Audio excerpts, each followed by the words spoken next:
कई खास मेहमान हमारे साथ इस चर्चा में शामिल हो रहे हैं। आपका परिचय उनसे करा दें। सुधांशु मित्तल जी भारतीय जनता पार्टी के नेता हमारे साथ जुड़ जाएंगे। अंबीबेन याग्निक कांग्रेस की नेता हमारे साथ सीधे गुजरात से इस वक्त जुड़ी हुई हैं। हमारे साथ retired major general GD Bakshi जुड़ गए हैं और सुल्तान अली साहब पाकिस्तान के स्ट्रेटेजिक एक्सपर्ट हमारे साथ इस पूरी चर्चा में जुड़ गए हैं। सबसे पहले सुल्तान अली साहब आपके पास आते हुए, आखिरकार आपके सुरक्षा सलाहकार ने माना कि ये गलती थी, ये चूक था हुर्रियत से बात करना, तो क्या फिर पाकिस्तान अपने उस पाथ को, अपने उस तरीके को बदलने के बारे में सोचेगा? देखिए बहन, आप दो चीज़ों को मिला रही हैं। ठीक है कि सरताज अजीज़ साहब ने कहा कि टाइमिंग जो है वो हुर्रियत से बात करने की शायद इस वजह से दुरुस्त नहीं थी कि अभी हमारे जो है बातचीत की डोर एक दफ़ा फिर से जुड़ने लगी थी जी। लेकिन उन्होंने साथ ही ये कहा कि बातचीत का दरवाज़ा बंद कर देना जो है वो कोई अच्छी बात नहीं। और दूसरे कि उन्होंने ये भी हवाला दिया कि पास्ट में भी हम बात करते रहे हैं। अब इसको आप अगर मिला रहे हैं कि जो प्राइम मिनिस्टर नरेंद्र मोदी ने जो अपनी तकरीर की यूनाइटेड नेशंस जनरल असेंबली में, और बहुत अच्छी तकरीर थी, साथ उन्होंने ये भी कहा कि पाकिस्तान के साथ वो गुफ्तगू करना चाहते हैं लेकिन in the shadow of terrorism नहीं। ये भी बहुत अच्छी बात है। मुझे पूरा इससे इत्तेफाक है। लेकिन अगर आप इसमें हमारे ऊपर ये इल्ज़ाम लगा रही हैं कि ये जो जितनी सारी टेररिज्म है इसके हम रिस्पॉन्सिबल हैं, तो मुझे इससे बिल्कुल इत्तेफाक नहीं है। उसकी वजह यह है कि हम खुद इतने बड़े विक्टिम हैं। आपके बहुत सारे मैंने एनालिस्ट्स के ओपिनियन सुने हैं टेलीविज़न के ऊपर भी, और आर्टिकल्स भी पढ़े हैं जिसमें आप जो इस्लामिक स्टेट बनी है अभी और सीरिया में हो रहा है उसके लिए भी आप हमें दोष दे रहे हैं और बहुत सी चीज़ें। मैं ये समझता हूँ कि नरेंद्र मोदी का जो ये इन्विटेशन है इसको सही स्पिरिट में लेना चाहिए, और वो स्पिरिट ये है कि टेररिज्म को हमने ख़त्म करना है। आप भी इसके जो है विक्टिम हैं और हम भी इसके विक्टिम हैं, और जब तक हम मिल करके इसके ऊपर बात नहीं करेंगे, बातचीत का दरवाज़ा बंद करके नहीं बल्कि खुले दिल से, तो हम, क्योंकि आप अगर नरेंद्र मोदी साहब की बाकी स्पीचेस, दिल खोल देते हैं हुर्रियत के लिए, बातचीत के एन पहले आप दिल खोल देते हैं हुर्रियत के लिए। आप मुद्दों को मिला रहे हैं, 2 और 2 जोड़ने पर 4 होता है, अगल बगल लिख दीजिए 22 भी होता है। सवाल यह है कि आप चाहते क्या हैं? आपने एन पहले टाइमिंग ही गलत थी, खुद आपके सुरक्षा सलाहकार मान रहे हैं, तो आप अब तो कहिए कि हाँ हमारी गलती थी, हमारी वजह से बातचीत टूटी है। नहीं, देखिए जब सरताज अजीज़ जैसा रिस्पॉन्सिबल आदमी ये कह रहा है कि इसकी टाइमिंग गलत थी, तो इसको मैं बिल्कुल डिनाई नहीं कर रहा हूँ। लेकिन आप ये देखें ना कि नरेंद्र मोदी साहब ने इतनी अच्छी अच्छी और बातें की कि वो भारत जो है वो यंग जनरेशन का है और फ्यूचर जो है साइंस की है और टेक्नोलॉजी की है। तो ये आप सब चीज़ें आप कैसे उनको जो है फ्रूशन दिलाएंगे जब तक कि आप खित्ते को टेररिज्म से नहीं पाक करेंगे। और खित्ते से टेररिज्म को अगर पाक करना है तो वो सिर्फ ना भारत अकेले कर सकता है, ना पाकिस्तान अलग कर सकता है। हम एक दूसरे के साथ मिलकर के ही कर सकते हैं, क्योंकि ये हमारे कॉमन एनिमी है। नहीं, पाकिस्तान तो कर सकता है। कैसे कर सकता है? कर सकता है क्योंकि आपके पास जो इंफ्रास्ट्रक्चर जो वहां पर पल रहा है उसको रोकना पड़ेगा पाकिस्तान को।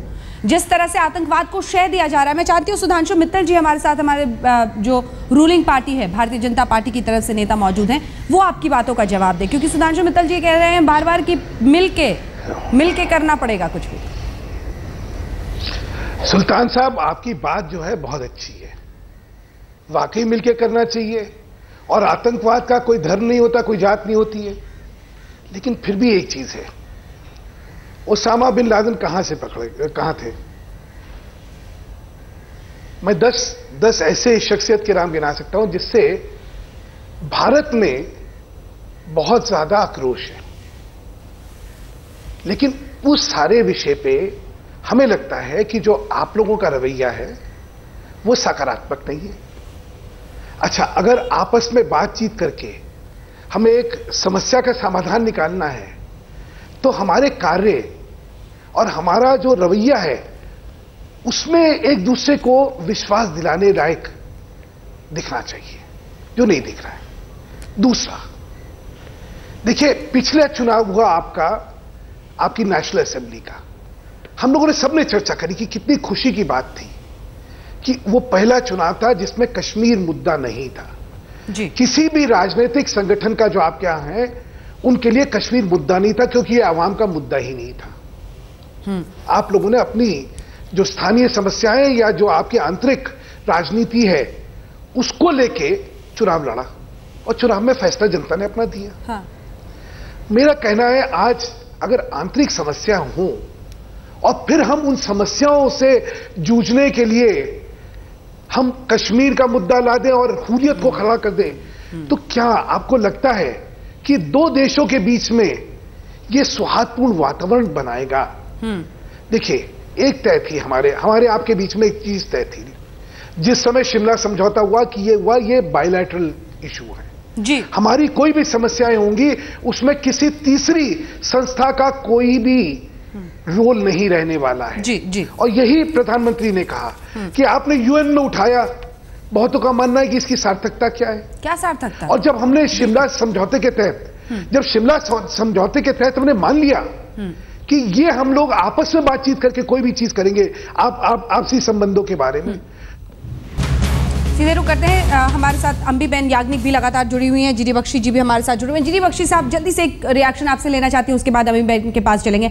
गलती वो होती है जो आप एक बार कर देते हैं। सरताज अजीज साहब अब कहते हैं कि हाँ, टाइमिंग गलत थी हुर्रियत से बात करने की, लेकिन अगर आपकी नीयत अच्छी रहती तो आप फिर आपके प्रधानमंत्री वहां पर प्लेबिसाइड का जिक्र नहीं करते। आप बार बार आप तो वो रास्ता ही नहीं अपना रहे हैं जिससे हल निकले। देखिए, गलती क्या, वो जो लाइन ऑफ कंट्रोल पे फायर खोला गया धनाधन, ना केवल गोलियां बल्कि गोले बरसाए गए, एक दिन नहीं, 2 दिन नहीं, हफ्तों हफ्तों वहां फायर चलता रहा और वहां से इन्फिल्ट्रेशन बढ़ा दी गई। ये तो उसका क्रिसेंडो था, ये तो फाइनल पॉइंट था साहब, जबकि तंग आके भारत को बोलना पड़ा साहब कि छोड़िए साहब, अगर आपको बात नहीं करनी तो ना करिए। और बिकॉज इस तरह थोड़ी ना बातचीत चलती है, बातचीत का एक माहौल होता है। हमारे प्रधानमंत्री जी ने बड़ा साफ सुथरे शब्दों में कहा था कि साहब, गोलियां बम बंदूक की आवाज में कहां बातचीत हो सकती है। तो ये तो एक बात है कि हुर्रियत का नाटक यहां किया गया। इनके जो वहां हमारे जो पाकिस्तान के राजनयिक हैं वो अपनी कुछ इमेज बिल्डिंग में लगे हुए हैं, अपने कट्टरपंथी जो लोगों के साथ, बिल्कुल उनको खुश करने में लगे हुए हैं।